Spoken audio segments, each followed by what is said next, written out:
to talk about the Winnipeg Jets, to talk about the upcoming World Junior Hockey Championships. Our good friend Craig Button joins us on the program now. Craig, good morning. How are you? Nice to see you again. Happy holidays.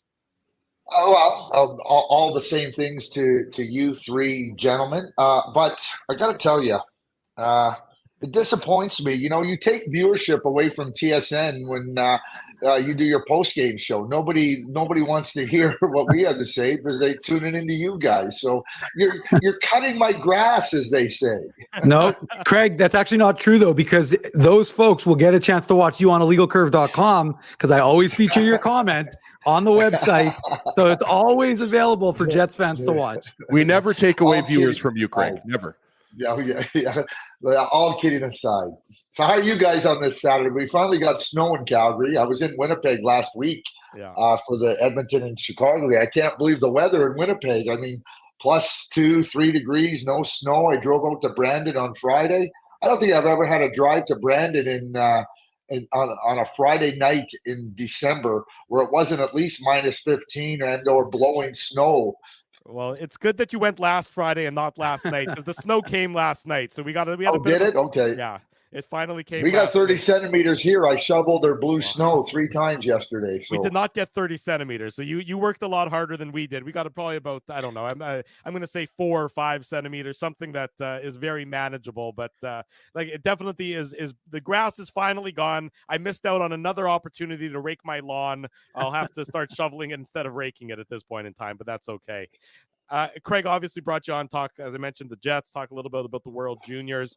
I mean, you watch the Jets as closely as we do. You see them night in, night out, more or less. You know, at any point over the last number of years, did you ever think that the Jets would be able to be considered an elite defensive team? Because at 5-on-5, they are tied with the Boston Bruins and the Los Angeles Kings for the fewest goals against at 5-on-5. And that's a stat to me that is still, even though I've come to grips with it, it's still to me shocking given all the previous context and all the previous discussions that we've had about the Winnipeg Jets over the last number of years. Yeah, and we've had those discussions. And, you know, I think that credit has to go to Rick Bowness and his coaching staff. I mean, the improvements were made last year. The market improvements were made last year, and now we're seeing even more improved play in that regard. And certainly the coach, you know, has to instill a system of team play that, you know, has attention to defensive detail, and that certainly was the case last year. A couple of things that I would say this year have pushed it to a higher level. They're deeper in their forward group. They play a lot less in their own zone because they're so good on like playing in the offensive zone. I mean, you watched the game on Thursday night versus Colorado, and that was a big time game by 2 big time teams. And Kevin Sawyer kept talking about just pressing. Rick Bowness said we want to put pressure on them. Well, you can't put pressure on teams if you don't have players you can put pressure on. Mm-hmm. I keep going back to Adam Lowry at the beginning of the season. He said, Pierre-Luc Dubois is better individually than the 3 players we acquired, but we're a better team with the 3 players we acquired. Bigger, faster, stronger, deeper. That's what the Winnipeg Jets are. The template for success in the National Hockey League, when we talk about Stanley Cup, it's there. Whether it be the Vegas Golden Knights, the Colorado Avalanche, the Tampa Bay. And if the reason the Tampa Bay Lightning have fallen off, well, there's no Goodrow, there's no Gord, there's no Coleman, there's no Palat, there's no Killorn. That's why they've fallen off. They still have the top end guys. It's the reason why I will not have Toronto or Edmonton as a Stanley Cup favorite. They don't have enough depth in their forward group. And so when we watch this team, I think that the depth of the team is really good. Coaching, depth. And then I also think that you have players, you know, you've had the opportunity to watch Mark Scheifele since he turned pro. And you're watching Mark Scheifele now being elite two-way center. I mean, he had a shift the other night versus in the offensive zone in the third period where he owned it. He didn't have any points in the game, and I thought that was a complete win by every single player in that lineup for the Jets. But he doesn't need to score now. He's going to score, but he doesn't need to help the team win. And I think that becomes infectious. When your best players – you listen to Mike Modano talk about what it meant for him to be put in those situations by Ken Hitchcock. He said, I resisted it at first, and I realized, wait a sec, I can do more than just score. I think that's where Mark Scheifele finds himself now. And so you have players that are dialed into it. We know Adam Lowry's dialed into it. Nemesnikov, who's out right now, has been really good. But I think you combine those things together, and that's why you're seeing such a strong defense. What is it, 15 straight games with 3 or less goals against? Like Incredible. 15 straight. Yeah, it is. And they were a little shaky at the beginning. And Connor was a little bit shaky at the beginning, Hellebuck.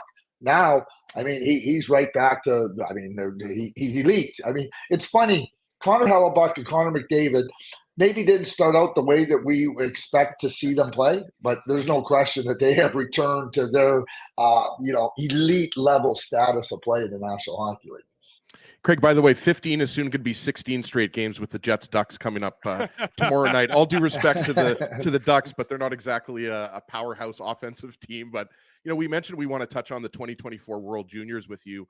And, it doesn't seem like that long ago that we were talking about Cole Perfetti with you prior to the draft. And then after the Jets took Perfetti, speaking of guys that were good World Junior players for Team Canada, right? And based on what you said back then, are you at all surprised? I think I know the answer to this about the way Cole Perfetti is playing this year, because I think you would agree he's opening up a lot of eyes around the NHL, especially outside Winnipeg. It's interesting. Cole and Quentin Byfield went in the same draft. Alexander Holtz, who got drafted by the New Jersey Devils, they all went in the top 10. And what you're seeing now from all 3 of those players, and I picked out those 3, even Lafreniere, who went first overall. Those 4 players have really now, at the ripe old age of 21, starting to emerge as players of their team. Our society is not patient. And I say that as we're not patient with things. That's just the way we are. We take our phones and we get on our phones. What did I miss? We're anxious to get somewhere fast. We want instant gratification, and it's no different in hockey. And so a player gets drafted high, and there's an expectation that the player's going to get there right away. There's a development path, and players are going to be along different development paths. As long as they're progressing and working at the progression, I think there's every reason to remain confident in the players. But what we're seeing with those 4 players, and specifically now Cole, that's what the projection is. It takes players different timelines to get to where they can become really productive for a team, and it does. Fans expect it, and teams might expect it to a certain degree. Players expect it. So you really got to coalesce around the process of development, and just kind of go, okay, keep working, keep doing it. And what I would say is Cole has arrived, but he hasn't arrived fully. There is still so much room in his game to take his level of play higher, and I think he will take it higher. I don't think there's any question he will take it higher. But when you start with the brain that Cole Perfetti has, he's got a fantastic brain. He's got fantastic hands, and he's a competitor. Those qualities all add up to being able to have success in the National Hockey League. And I think they're on display. And I think for the Winnipeg Jets, again, you got a deeper team, right? You think about Mark Scheifele, the way he's playing. I know Cole's playing some center.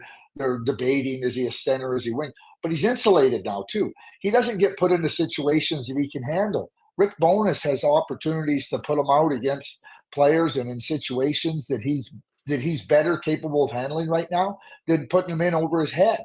And I think that speaks back to the team being deeper. And certainly Cole is demonstrating why the Winnipeg Jets drafted him, and why people are high on him. And again, just we all need to take a little deep breath at times and be patient with the players. I know I'm not telling any of you something you don't know. You'd be amazed how many times I hear, oh, you're worried about this guy. You're worried, and the World Junior's coming up. And a player will go to that tournament and go, oh, geez, that guy didn't play very good. Are you concerned? Am I concerned? No, I'm not concerned. It's a best on best tournament.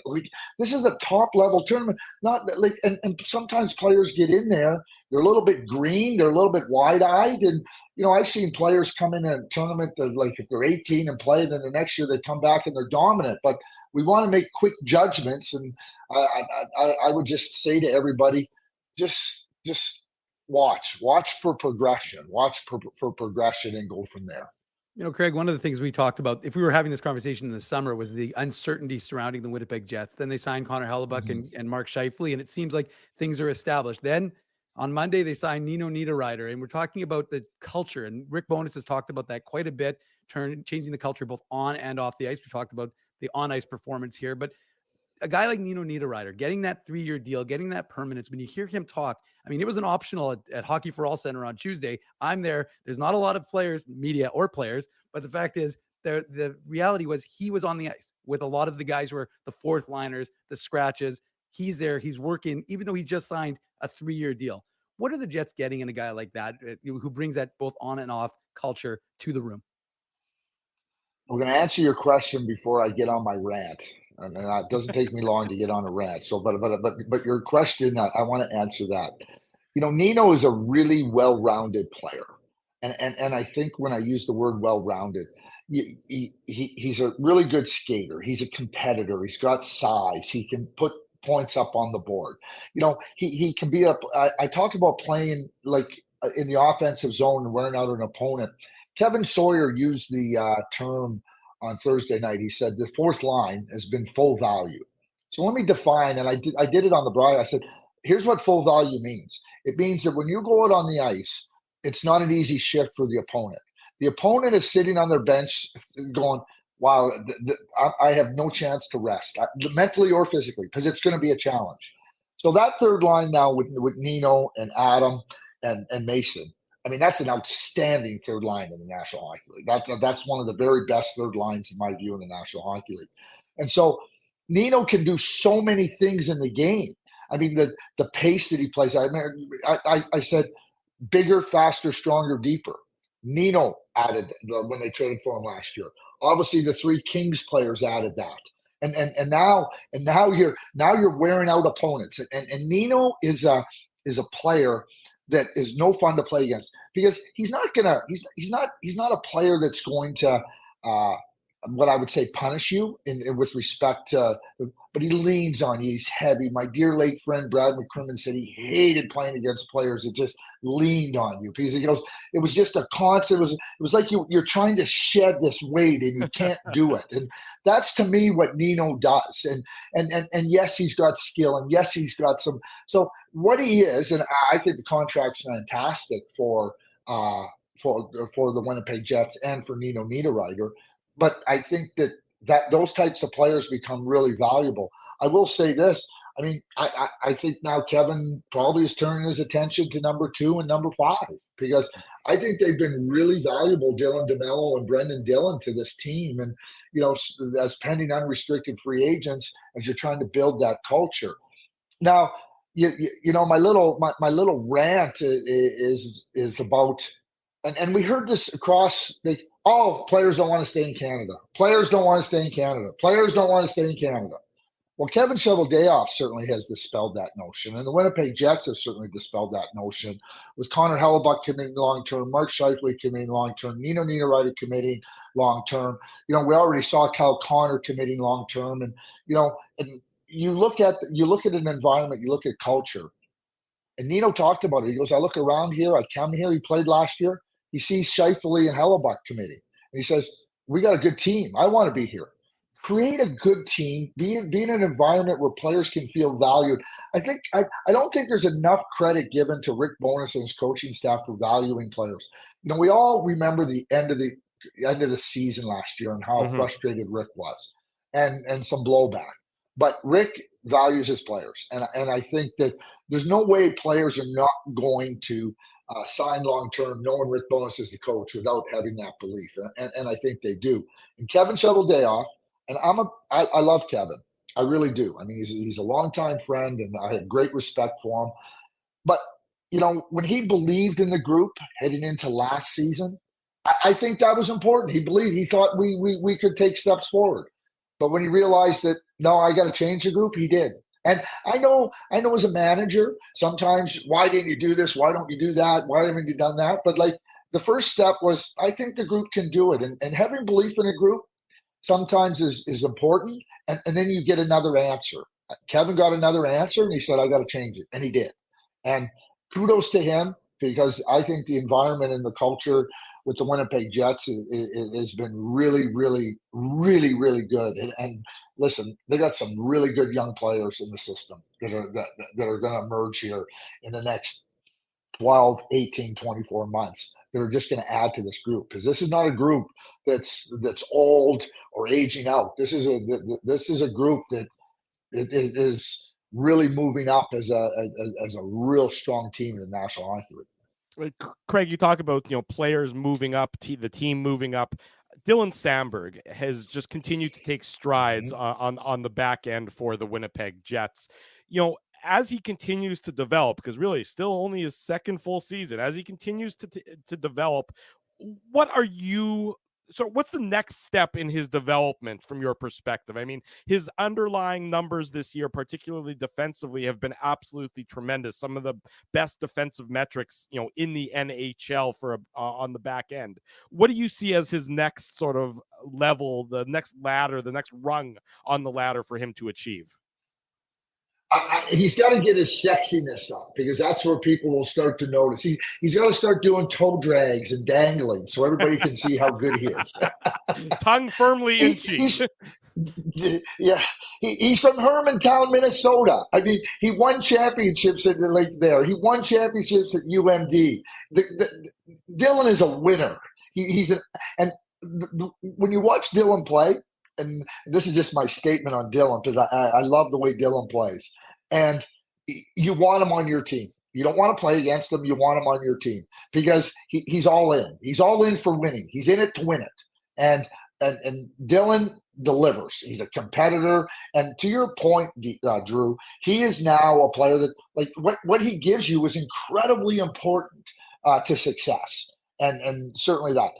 And I think what you're seeing with Dylan, it's not so much what more he needs to do.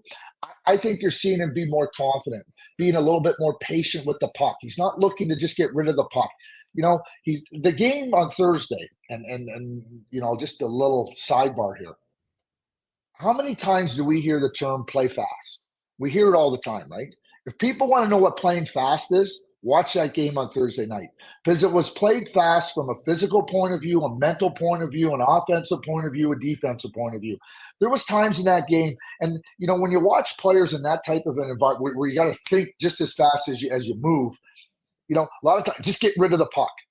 I counted the times that Dylan just settled, came up the ice, made a nice little pass, and away they went.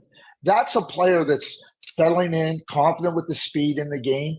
And I don't think he's ever going to be a big offensive player, but I think much like Brendan Dillon has become a real significant presence on the blue line through his own play, and I think that's a really good mentor for Dylan. That's what I expect Dylan to continue to evolve. Just that rock solid, this is who I am, this is what you're going to get, and you're never going to come, and I'm never going to give you anything less than that. That's what I think we're seeing that. Again, talking about progression, that's what we're seeing with Dylan. But there's a lot of teams that can use a Dylan Samberg and a Brendan Dillon. And I'm talking about teams that think they're Stanley Cup contenders. Like, give me a break. Craig Button, our guest on the Illegal Curve Hockey Show on this Saturday morning. Craig, thank you for the answers. I'm going to depart. Dave and Ezzy are going to take it from here. I got a family obligation I got to run to. But it is always great to see you, and we always appreciate your time and everything else. So Dave and Ezzy will drive this bus home for the next 10 or so minutes or so. Thanks, Drew. And enjoy the time with your family. Thank you, Craig. Okay, so Craig, now that we've got rid of the dead weight, we can transition over to the 2024 World Junior Hockey Championship, and which obviously Team Canada's, as you know, the national junior team selection camp begins tomorrow in Oakville. As you know, I do communications for Hockey Manitoba, so got to give a shout out to Connor Geeky of Strathclair, Denton Matejchuk of Dominion City. They're obviously going to be participating. And the question I wanted to ask you was just with 2.5 weeks to go before Team Canada's first game, what is your outlook? Because we know Owen Beck is the only returning player. Obviously, Canada is always going to be a favorite at the World Junior. So what's kind of standing to you, Junior Selection Camp gets underway tomorrow, about this team? A couple of things. A couple of things stand out. One of the things is the way the tournament is set up now it's really imperative that a team gets better as the tournament goes on. And I think that has become a full realization for all countries participating. And no, you want to win every game, but it's about the progression. Canada lost their first game last year to Czechia on opening day. And again, I talk about players and everything, Chicken Little, the sky's falling. Oh, can you believe? Oh, what are they going to do? Oh, my Lord. Listen, I've seen it now, and I've seen it from a lot of different countries. Build, build, build. So that's number one for Hockey Canada with this group. There's no Connor Bedard there. There just isn't. Joshua Waugh, an exceptional offensive player. Dylan Gunther, they're just not there. So what they're going to have is a different type of team, and they're going to be long and competitive defensively on the blue line. I mean, they got some really good, big, strong players. Dent Matejchuk is going to run the power play just like Olin Zellweger ran it, and I think that that becomes really important for that part of the game. But they're going to be big in the middle of the ice. Obviously they have some skill in some of their forwards, but they want to be bigger on the walls than smaller. The skilled guys are going to play in the top part of the thing, and then they're going to be big and hard to play against. We talk about top six, bottom six. It's going to be a top nine, and they want to have a really hard fourth line. A hard fourth line that go like a Morgan Barron, David Gustafson, that type of a fourth line, that goes out there and grinds you and makes life really, really difficult for you. And, Axel has come in and played really well in the absence of Rasmus Kupari, and, he's been really good with his speed. But they want to have a hard fourth line, not a top nine and fourth line goes out there. They want that fourth line to go out and really be hard to play against.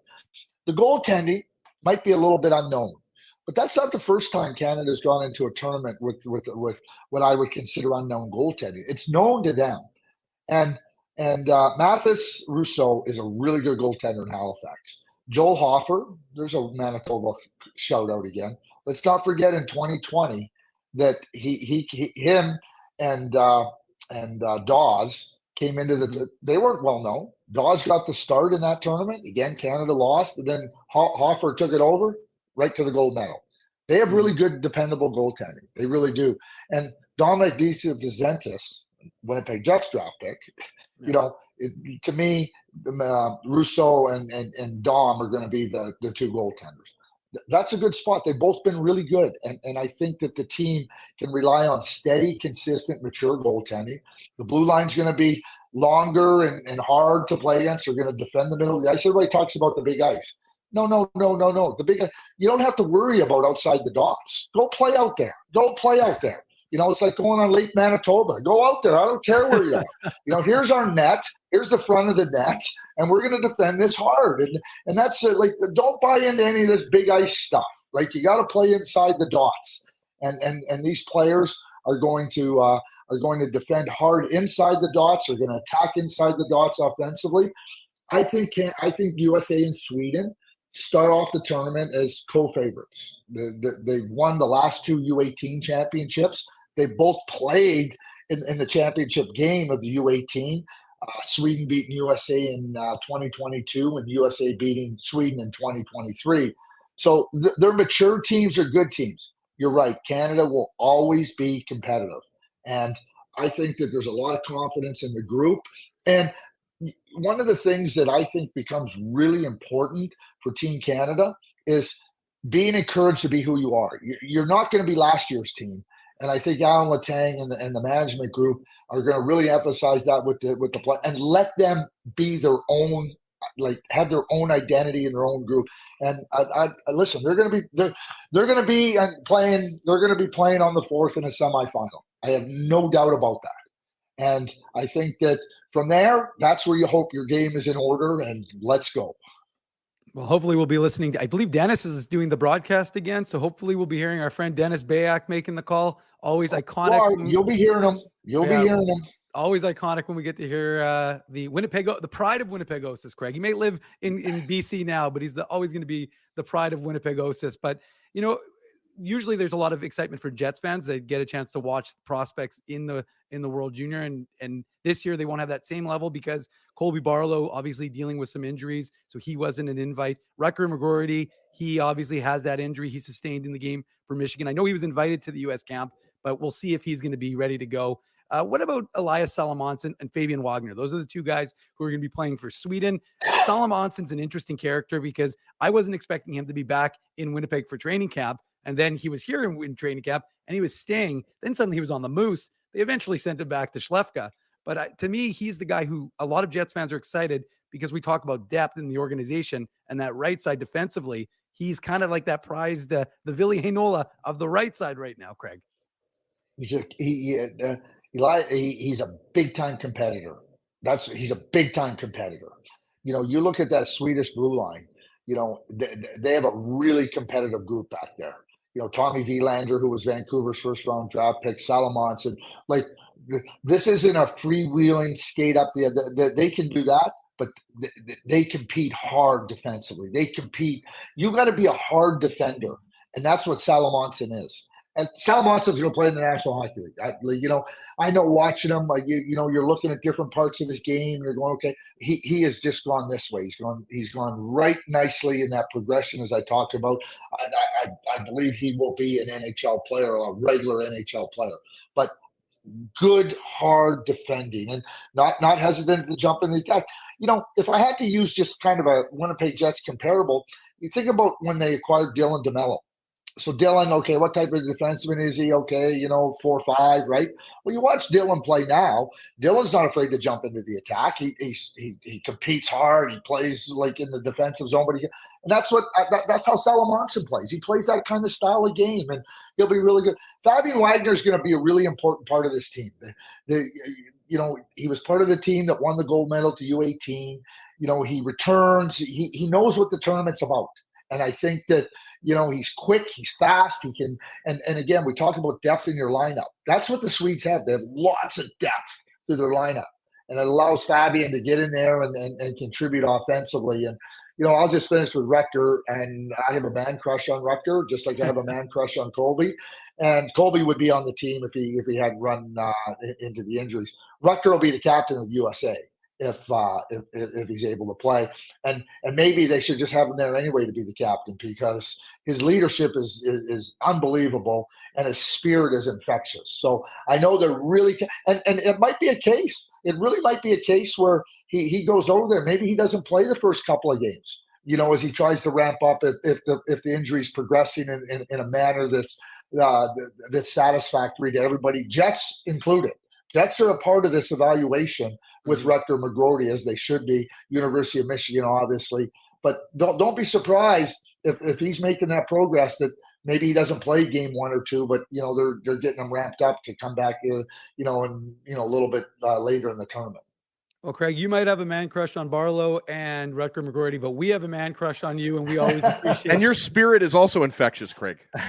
Oh, thanks, Ezra. I really appreciate that. Well, we always appreciate whenever you can join us on a Saturday morning. And you know what, Craig, I actually meant to ask you when you were in the press box, but I didn't want to interrupt you because I knew you're doing TSN stuff. I was like, you're welcome to join us on a post-game show anytime you want. If you're here in Winnipeg or anytime, really, you can always join us for a chat for the post-game show. You're never interrupting me. Just honestly, like I'm up there, listen, Freddie Maslawchuk, who's just a wonderful person. A lot of times he's dragging me. Craig, we need you here in 3 minutes. We need you here. So don't worry about that. Like you always do that. And so I'll finish with this, wishing everybody, best of the holiday season and certainly a prosperous new year. But Ezra, my question's for you. Where's Shohei's plane going to land? Yeah. I was joking that I'm the biggest Blue Jays fan ever wearing this hat. I'm obviously a bit of a bandwagon Fairweather fan, but I just found out recently that actually wasn't Shohei's plane. So it's pretty funny. Hassan Remus had the flight path up on Winnipeg Sports Talk yesterday. It's pretty funny, but I think you'd agree, Craig, that this is the biggest signing in Canadian sports history. I think Twitter almost blew up yesterday. Is he going to sign, though? It looks like he is. I mean, I don't know. Okay. I don't follow it as much as others, but I mean, it seems like the reports are coming out that he's going to sign. But yeah, I guess it's not really done until it's done, right? Hey, listen, I think it would be the Blue Jays are Canada's team, and signing Ohtani would be unbelievable. You're right. It might be as big as Henderson in '72. There you go. Yeah. Well, I like that. anytime we can have you on, Craig, we always appreciate it. So thank you for spending part of your Saturday morning with us. We really appreciate your time and your insight. Thanks so much, Craig. Okay, thanks, guys. Yeah, take care. Okay, there he goes. That's Craig Button, of course, of TSN, knows pretty much everything there is about the Jets and Jets prospects, and that's why we love having him on, because he's a great guest, but he's always provides tons of insight.